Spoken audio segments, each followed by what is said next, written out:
Okay, welcome to JC Connect.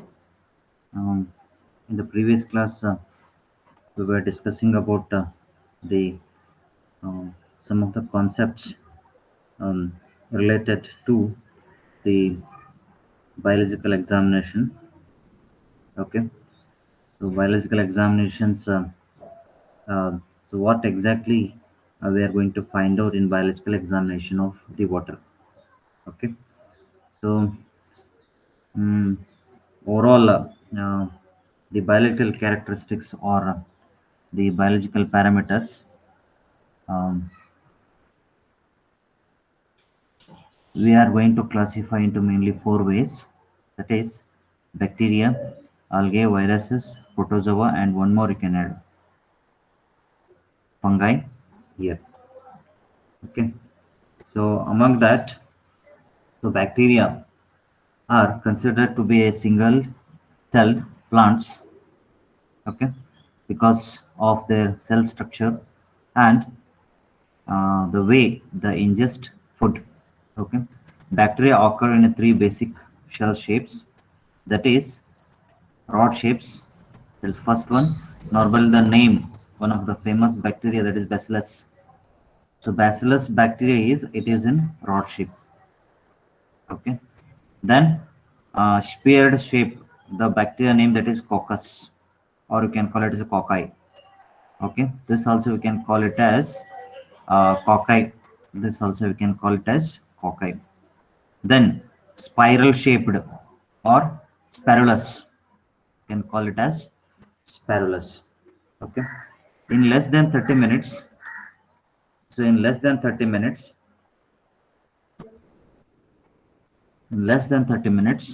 a single bacterial cell can mature and divide into new cells. Okay. Even it is less than sometimes within 2 minutes, within 30 or 40 seconds also, some of the bacteria are going to multiply into two. Okay. So under favorable conditions of food supply, temperature, and pH, so bacteria can reproduce so rapidly that a bacterial culture it contains 20 million cells per milliliter. Very important. Okay, per milliliter after just 1 day. Okay, so 1 ml, so it is going to produce, okay, 20 million cells. Remember, this is what million cells. This rapid growth of visible colonies of bacteria can be suitable nutrient medium makes it possible to detect and count the number of bacteria in water.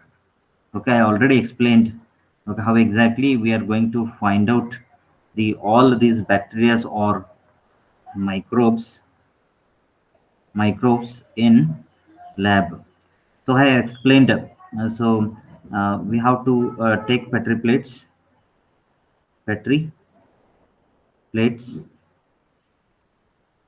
So in that petri plates, sometimes we will add the media or the food, or sometimes it will come with the pre-prepared food itself. So um, there we'll spray the water, okay, and we'll keep it for incubation. Yesterday I explained it. Okay, we'll keep it for incubation. So once you keep it incubation, so you can find the colonies like this. Clearly, it will be visible. So that colonies are nothing but the bacteria. So what we'll do is that we'll count those colonies. Okay, we will count those colonies. That is nothing but coliforms or colony group, or it is coliform, or it is coliform. Okay. See, each of the colonies, I already said that each of the colonies, sometimes it will be 10,000 bacteria, or it is sometimes it is 10K, or it is 20,000 bacteria. It will be there in a single colony. Okay, single colony, it may contains up to 10,000, 20,000. Okay, sometimes it will be 30,000. That much bacteria will be there. I already said that one of the bad bacteria, that is uh, the E. coli. E. coli is one of the bad bacteria. It is definitely going to responsible for causing the disease. Cause of the disease. Remember. Okay.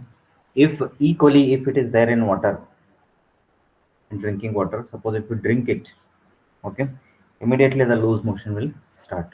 Okay. Even the intestine related problems are going to happen the due to this E. coli. Then how exactly it is going to, from where which is the source of this E. coli? So normally the E. coli source is either it is from the sewage, okay, and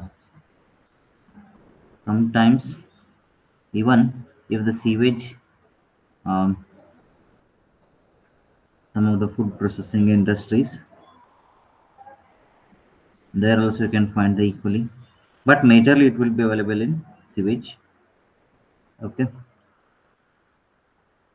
Um, if you don't treat the sewage properly, okay, if you don't treat the sewage properly, suddenly or without treating the sewage, if you are releasing the wastewater or the municipal wastewater to a river, so then definitely you will get the E. coli in rivers 100%. Okay, definitely you'll get this E. coli in the river. So that is why always the sewage treatment plants, sewage treatment plants has to be established for each of the cities. Villages don't have any problem because they are having the individual septic tanks, and the quantity is also very less. But whenever it comes to the city management system, so it requires the proper uh, wastewater treatment facility. Okay. So then the bacteria that requires oxygen for their metabolism are called aerobic bacteria. I already explained three classifications are there. One is aerobic, then anaerobic, anaerobic,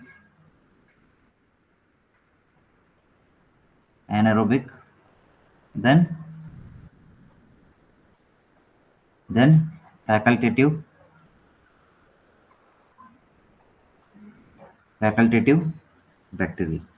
So this aerobic bacteria requires O2. Okay, then it does not requires O2. Then the bacteria, it will survive absence as well as presence, absence or the presence of O2. Okay, it is going to survive the absence or the presence of bacteria.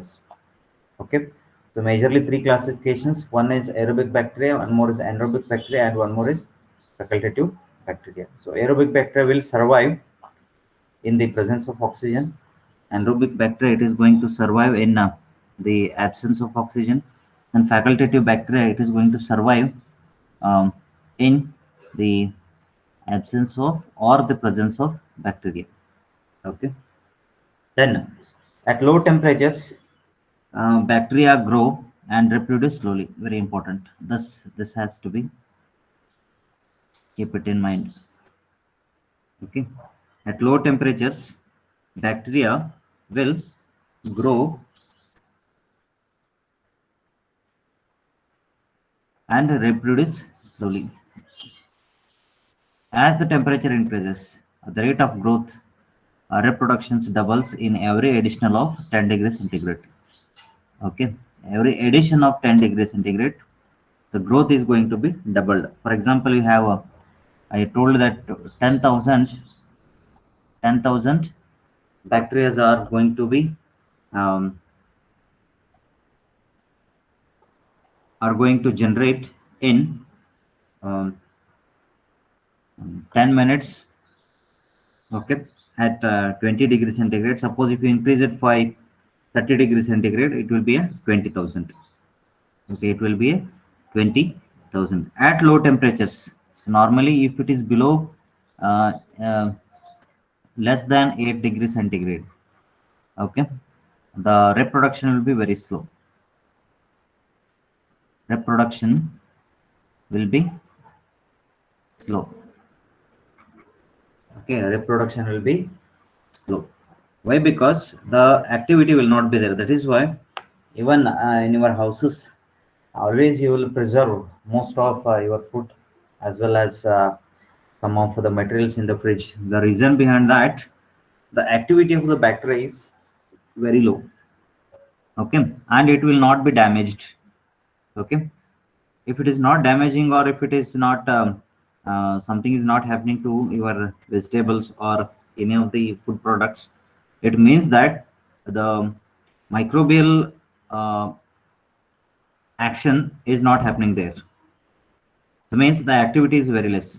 Suppose similarly, if you keep it for in outside, so definitely sometimes the decompose, it will decompose or it will be damaged or it will be uh, like what it is not unusable for the um, um, either it is for food or it we can any drinking materials. So that is why.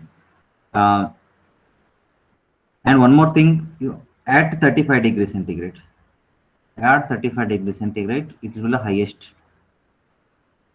Okay, 35 to roughly around 45 degrees centigrade. Okay, and the highest reproduction is going to take place. Even the mosquitoes, you can see highest reproduction is going to happen this degree centigrade. So if it is crosses 45 degrees centigrade, okay, normally up to 60 degrees centigrade, okay, it will be very less. The growth will be very less. Then after that you cannot find. So after 60, 65, 70 degree, it always it will reaches to a boiling temperature. Okay, it will reaches to a highest boiling temperature, then you cannot find it. So that is why the doctors will say that always you have to boil it and you have to use it. Even after boiling, what will happen is most of the bacteria, okay, 99% of the bacteria are going to be killed, okay, at around 99 degrees centigrade or in boiling temperatures. Okay, so the optimum temperature for the best growth of the either it is a bad bacteria or the good bacteria. Okay, um, it will be 35 to 45 degree centigrade. Even just observe the production of or the preparation of the curd. Okay, normally in the summer season, okay, uh, the curd will be damaged uh, very soon if you keep it outside. Okay, the bacterial reproductions will be optimum. Suppose the same curd, if you keep it in the fridge, normally it won't happen. Okay, if the curd has to happen, you have to keep it outside, not in the fridge. Even if you keep it in the fridge, the curd will not happen because the bacterial growth is very less. That you have to remember. Okay, the majority of the species of bacteria having an optimal temperature about 35 degree centigrade. Some of the waterborne diseases caused by the bacteria, namely, it is the typhoid, okay, paratyphoid fever, then leptospirosis, okay, some of the anemias and cholera, okay, shigellosis. These are um, even including some of the malaria also, okay. So they are some of the diseases related to the bacteria. Sometimes the absence of good sanitary practices. What I said is that absence of good sanitary practices. See what does it means?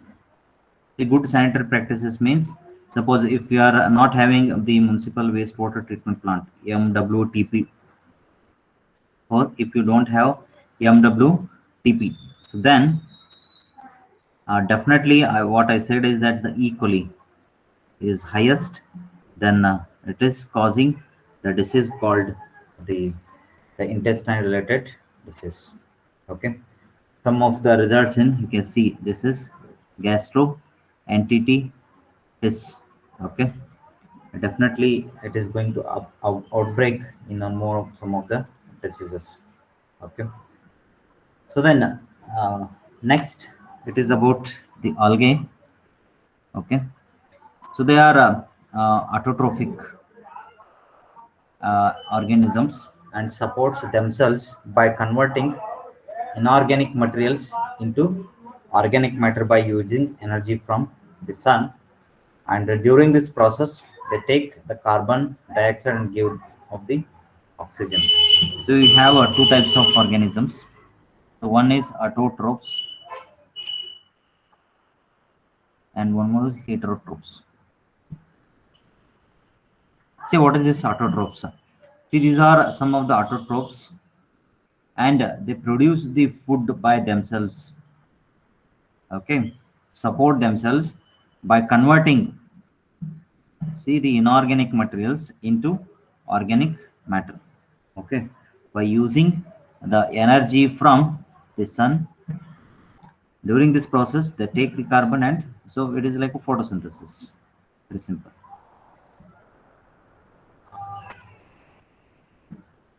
Photosynthesis. Okay, it is one the production of oxygen. It will be a production of oxygen and taking the carbon dioxide. But the main important thing is that it converts the inorganic materials. For example, inorganic materials, which are the inorganic materials? So normally in the water, some of the micronutrients will be there. In the water, micronutrients will be there. So around 14 micronutrients are there. So starting from IR, so Mg, Mn, so then sodium, then P, then K, okay, then S. So like that you have total 14 are there, and even boron. Um, these these are the some of the micronutrients. These are all inorganic nature. Okay, these are all inorganic in nature. So this inorganic materials it will convert it into organic matters. So sometimes, for example, um, MgSO4 with uh, then with some uh,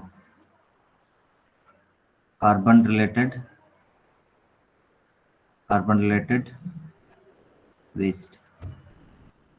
Okay, so it will if Mg is there, it will convert it into some MgSO4 and carbon related waste. Okay, see, the main important thing in this that, okay, um, always I already said that inorganic, difference between inorganic and the organic is that it is carbon related, it is carbon will not be there. Okay, here carbon will be there. For example, I said it is MgSO4, if it is there, if it is converting into some of the carbon based uh, MgSO4, then always the carbon will be attached to this MgSO4, so that we can call it as the organic matter. Okay, how exactly it is going to happen? So for example, if you have, what it will do is that MgSO4 plus carbon dioxide, so then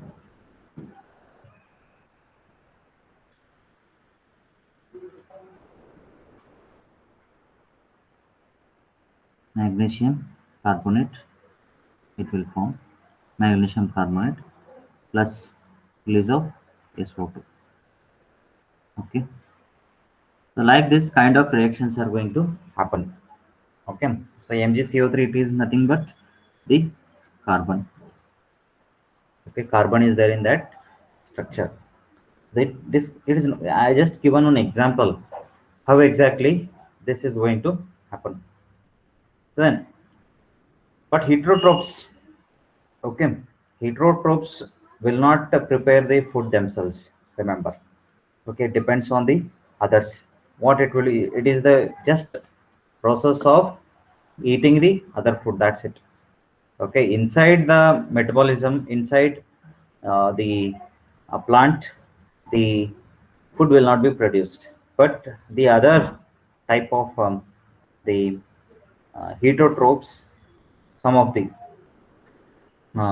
type of uh, fungi and all those things, they are all depends on the other materials. Okay, they retain on the other type of organisms. Always they retain, or they are dependent on the other species. So if that species is going to die, so then of course this the dependent species is also going to die. That you have to remember. So algae are primary nuisance organisms in water supply because of the taste and water problems. See, this is the biggest problem due to the algae that present in the uh, water. See, if any pond, if you see pond, in the pond, if if you are getting any smell or bad odor from that pond or the lake, so then you can say that it is due to the production of algae. Okay, this is a production of algae. See some of the species. What will happen normally? You can see some of the lakes or pond. At the top surface, you can find the green type of some vegetation. You can see they are nothing but the algae. Okay, small green type of um, species you can find on the top surface of the water. That is nothing but the algae. So that if it is there, definitely it will causes the taste as well as the odor problem. Even you can just go through surrounding that lake or pond, so you can find that um, there is some problem or associated with that. Some pollution is there, and it indicates that it's a polluted, indicates it's polluted, and it is due to the algae. It is due to the algae that you have to always remember. The certain species of algae causes serious environmental and public health problems. For example, so blue-green algae can kill cattle as well as other domestic animals if the animals drink water containing this species. Should be very careful. Some of the ponds and lakes, okay, if it is covered with that kind of vegetations, what I told earlier, okay, just 2 minutes back, if that is there, you're not supposed to send the cattle to that pond or the lake. Okay, because the cattle, they don't know the what kind of vegetation is there, so they think that it is uh, the food for me. Okay, so if that is happening, no need to send it. And some of the skin related diseases for the animals also it is going to happen. So this normally happens in pond and lakes, that is in a closed type of environment, closed type of water. So what exactly this closed type of water? Okay, see if a river is there, it is flowing, it is flowing. Pond, it is closed boundaries. Okay, neither it will be inflow or it will be outflow. Okay, so even the rivers inflow is always it will be there and outflow. So you cannot find that algae in the river water, but in the pond you can find it. Okay, so that is why the river water is good. The pond water you are not supposed to drink it. Okay, always you have to remember that. Okay, you can find all these whatever the microbes that in the ponds or the lakes, where the incoming water as well as the outcoming water will not be there. Okay, so then the next come to the viruses. They are the smallest biological structures. This is small. In all, if you do the scale analysis, the size of all the microbes, all microbes, size of all microbes, in all microbes, this is the least one. Virus is the least one. If you conduct the microscopic examination of all the um, microbes, this is the smallest one. Okay, and it is very dangerous also. Okay, If any disease related to bacteria, no problem. If any disease is related to fungi, no problem. Okay, so it can be treated um, up to 99% treatment is available. But it comes to related to the virus. Okay, of course it's a small, and you can see that um, in the world you can find millions of types of viruses that are exist in the past and today also. You can see in some of the today's pandemic which we are facing, so that is also one virus. Okay, the coronavirus what we are talking about. Okay, so in that you can find the different types of the mutations, different types of forms. Every in the news you can heard that it is changing from one shape to other type. Okay, and mainly it is from airborne. See, if any disease is airborne, it is very dangerous. It is very dangerous. You should be very careful. Okay, if it is there in drinking water, okay, then it can be treated effectively. If it is in the air, how you will treat it? It's the biggest challenge for all of us. Okay, so first always it will comes the air, that has to be careful, then water, then food. If air is good, you can control these two. Okay, if water and air is good, there will not be any problem with the food. Even you can eat some of the bad food if the water is good and air is good. Okay, you can digest any kind of food, remember.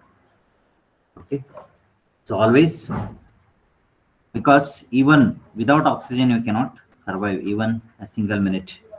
Okay, but without water you can survive up to 2 days, 3 days also. That will be there. Okay, even food,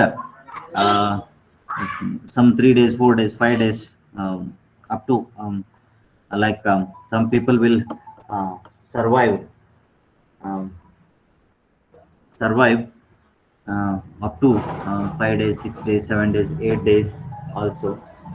uh, so that is there, but without air uh, you cannot survive even a single minute. So that is why should be very careful about that. So viruses are the smallest biological structures known as contain all genetic information necessary for their own reproduction. So they can only be seen by the powerful electronic microscope. So microscopic examinations we have to do. So viruses are parasites that need a host or a life. Very important this. Okay. It it needs a host to live. So even if it is there, um, in some places and all those things, definitely it will be there. But just like a human body, it definitely it will reproduce more rapidly. Okay, it will reproduce more rapidly. Okay, um, just like some of the if it is airborne, definitely it is going to enter to our um, the um, the respiratory tracts. The respiratory tract is the best host to live. Okay, so even if it is water is there, in more time it won't be there. But in the respiratory tract, definitely it will be there for most of the time. If a human body, of course, it is the best host to live it. Okay, they can pass through a filters that do not permit the passage of the bacteria. Um, Sometime why comparing to the bacteria, so bacteria will be little bit higher size, um, the virus is smaller size.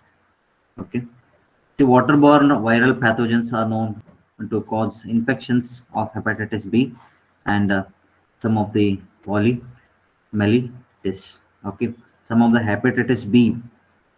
Okay, what we'll say, it is related to the waterborne viral pathogen. Okay, most of the waterborne viruses can be deactivated by disinfection process conducted in the water treatment plant. So if we have water treatment plant, okay, so there we will add the disinfectant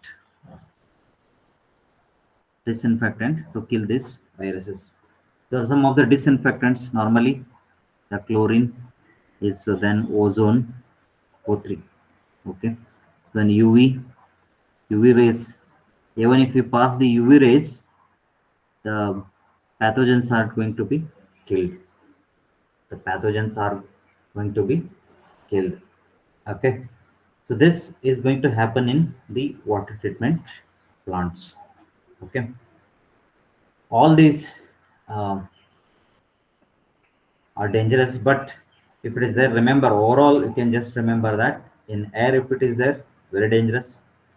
If it is water, it can be deactivated or it will be killed with the help of the either with the help of the chlorination or with the help of the ozone treatment or with the help of the UV treatment. Okay, so these are all disinfectants. Okay. And a very famous disease, that is hepatitis B, it is caused by this waterborne virus. Okay, airborne virus and waterborne virus. Remember that both the cases. Okay, so then protozoa. These protozoa are single-celled microscopic animal. It is single-celled microscopic animal. Okay, it consumes the solid organic particles, bacteria, algae for food. Okay, the size will be more. If you start comparing the size, the virus size is less than bacteria, then fungi,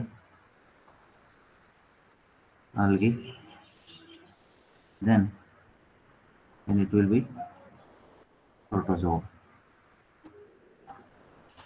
Okay, so this protozoa is also a single-celled microscopic animal, consumes solid organic particles, bacteria, and algae for food, and they are turned ingested as food for higher level multicellular animals.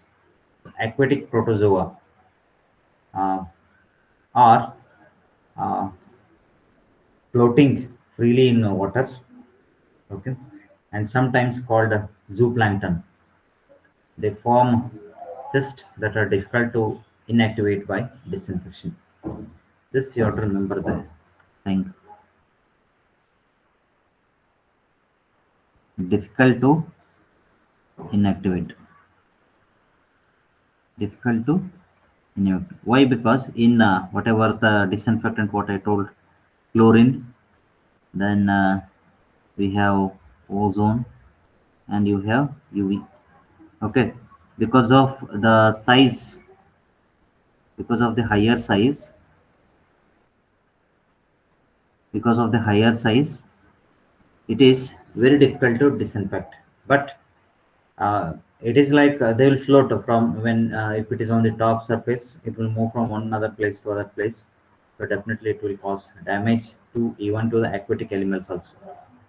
Okay, and if the surface of the water body, if it is covered with this all protozoa, so in the surface water, if you find all this uh, protozoa, so definitely there will be a decrease in the uh, DO level, decrease in the DO level.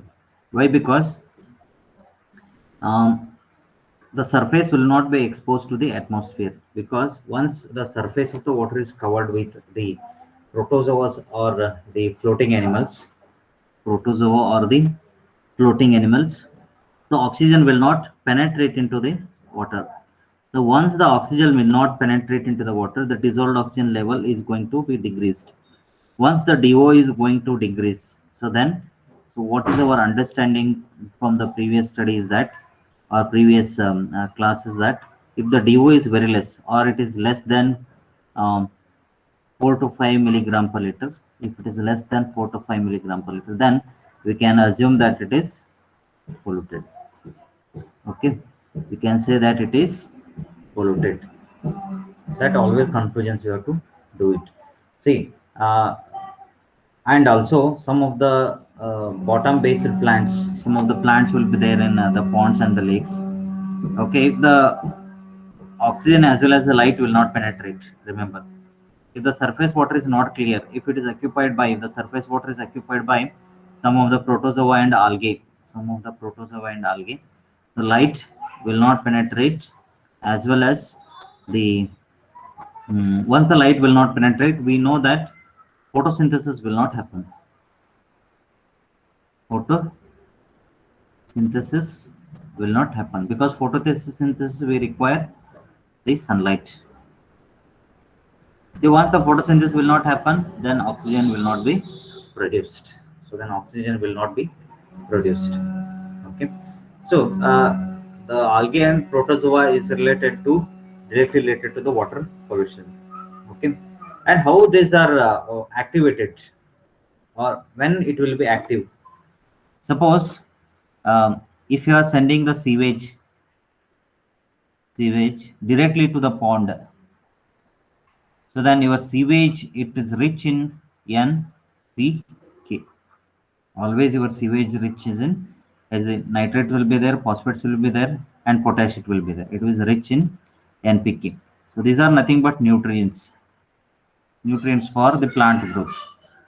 Okay. Once this sewage is entering to an water body, especially for the ponds or the lakes. Okay. So then you can find the growth of protozoa and the algae, because protozoa and algae, this grow where the rich in NPK will be there. Rich in NPK will be there. Wherever the nitrates will be there, phosphates will be there, and potash will be there. So there it will, your protozoa as well as the algae will grow. Remember that. Your protozoa and algae will grow. That is why always we should have an proper the sanitation facility to monitor this protozoa and algae in uh, water, um, in the water body. Okay. So then I'm talking about the how exactly you can see the colonies. Okay. So this is the plate. I'm talking about the, this is the plate. You can see the boundary of this plate. See here, you can see that this is one colony, this is one colony, this is one colony, this is one colony, this is one colony, this is one colony, this is one colony, this is one colony, this is one colony, this is one colony. See other space you can see here. This is all empty. And here you can see that some small colonies are there. Here the bacterial density is very less compared with this. Here the bacterial density is more. For example, assume that if it is 10,000 bacterial density, here it will be around 100. Okay. So wherever the round circles I'm doing it, they are all the colonies. In single colonies, you can find this kind of the structure of the pathogens. Suppose even after 24 hours or 48 hours, if you are not getting, so if it is completely clear, even if you are not getting these white spots in this plate, this it is nothing but the, it is a Petri plate. Remember, it is a Petri plate. Okay. So if you don't find any colonies, so assume that the water is very, water is poor, water is pure, water is poor. If you have colonies here, okay, so then water is contaminated.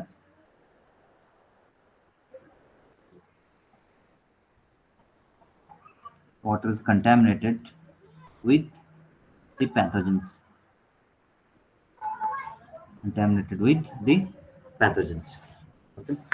Um, then if With this test only, we have to confirm that whether the microbes are the good bacteria or good pathogens, good microbes are there or not. If bad microbes are there or not.